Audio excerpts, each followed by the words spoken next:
E aí, já pensou em ganhar muito dinheiro com um canal de corte igual esse daqui que você está assistindo? No primeiro link da descrição temos um aulão para você que quer começar um canal de cortes e faturar muito aqui na internet. Também teremos planilhas que irão te ajudar na hora de organizar a produção do seu canal. Tá esperando o quê?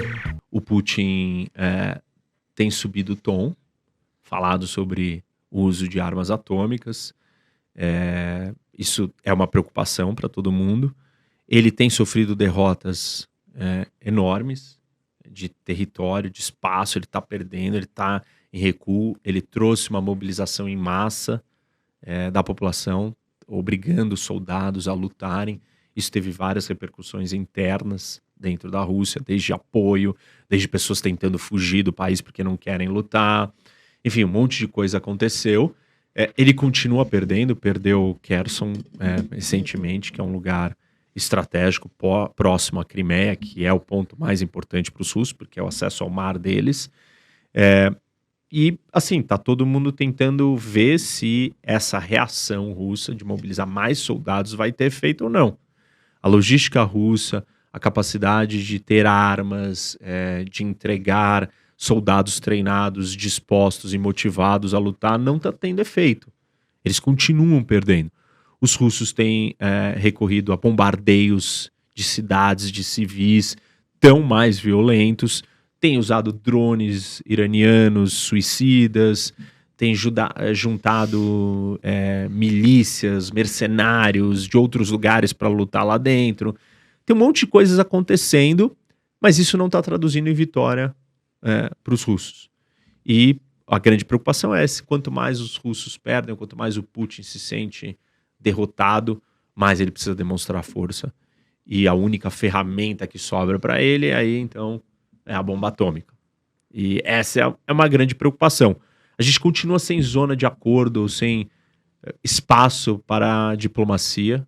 Não tem nada que possa ser cogitado de nenhum dos dois lados que resultaria num fim do conflito.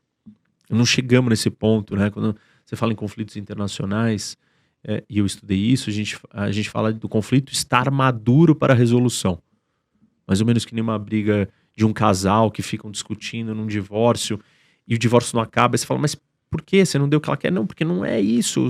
Tipo, não é mais sobre alguma coisa. É sobre as pessoas conseguirem terem chegado no momento que falaram assim: eu não quero mais brigar.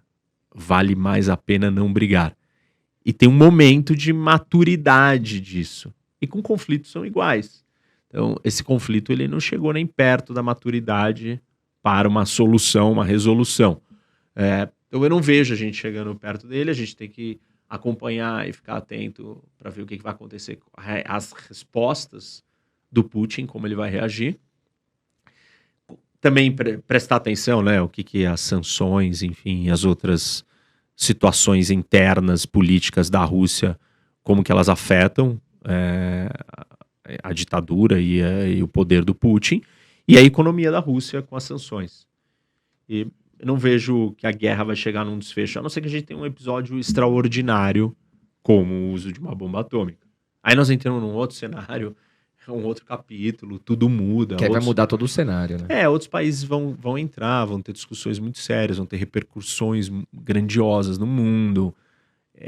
Cruzar uma linha, assim... Deve durar anos, professor, essa guerra, você acha, esse conflito? Provavelmente, ainda? Se a gente olhar para quando os russos invadiram a Crimeia e depois iniciaram o confronto no leste da Ucrânia, isso faz muito, são vários anos desse combate. E ele continua acontecendo, que as pessoas, não era uma guerra inteira, tal, não era o país em todo, nem estava todo mundo prestando atenção naquilo, mas já está durando um tempão e deve durar mais. E essas sanções dos Estados Unidos, OTAN, enfim, não está adiantando, não consegue parar a Rússia? O que pode ser feito a mais disso? Olha, as sanções econômicas, elas não são mísseis. Então, elas não vão lá e causam uma destruição imediata, né? A Rússia é um país grande, um país com muita riqueza natural, com muita capacidade de produzir alimentos. Então, os russos conseguem se manter. Eles têm dinheiro da energia, que o custo da energia subiu por causa da guerra. Gás natural, né? Isso, que é importantíssimo para ele. Ah, tá bom, ele perdeu a venda para a Europa. Mas ele tá vendendo para outros lugares. E a um preço muito mais alto, porque o gás subiu. Então ele tá ganhando dinheiro com o petróleo e com gás. O preço do petróleo e do gás cresceram por causa da guerra. Então a maior commodity, né, as maiores commodities que ele tem, ele saiu beneficiado. Aí você tem, tá bom, as sanções elas impedem da Rússia ter acesso a bens, produtos, tecnologia, uma série de coisas do Ocidente. As importações russas, o que os russos importavam, despencou, acabou. Né, porque você não pode comprar de lugar nenhum. Isso tem efeitos específicos em certos setores da economia russa, produção de automóveis, aviões, tudo que é tecnologia, sei lá, produção de automóvel caiu 90%, tem números assim chocantes. Mas isso vai levar tempo para afetar a economia da Rússia. Né? A gente assistiu aqui no Brasil anos e anos de gestão econômica catastrófica e não implodiu de um dia para o outro. Demorou uma década com certas políticas econômicas falaciosas, testadas empiricamente no mundo inteiro, que dariam em catástrofe para vir a catástrofe. Tipo, a gente demorou 10 anos aqui no Brasil para assistir essas catástrofes. Então, isso vai demorar muito tempo para... não é uma política de curto prazo e não é uma política que ela visa parar a guerra. Ela visa punir, porque ele não pode sair ileso. Você tem que fazer alguma coisa, você não vai fazer nada. É isso mesmo, então beleza, tá liberado. Pode sair invadindo o país que não acontece nada com você.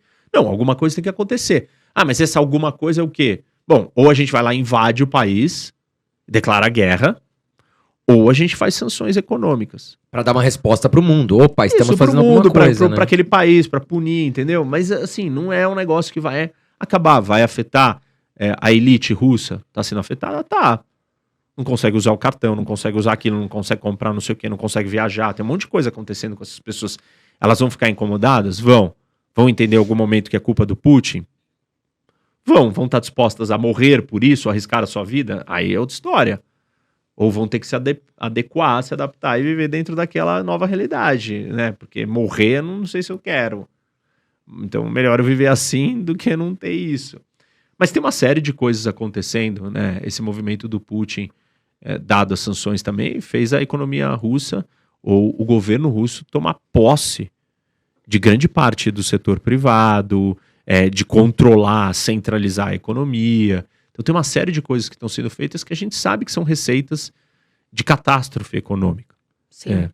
Mas óbvio, né? A gente tem que sempre colocar em perspectiva que esses países muito grandes, eles não colapsam assim. Porque o efeito do colapso de um país muito grande é gigantesco no sistema inteiro. Quando isso acontece, são crises muito sérias.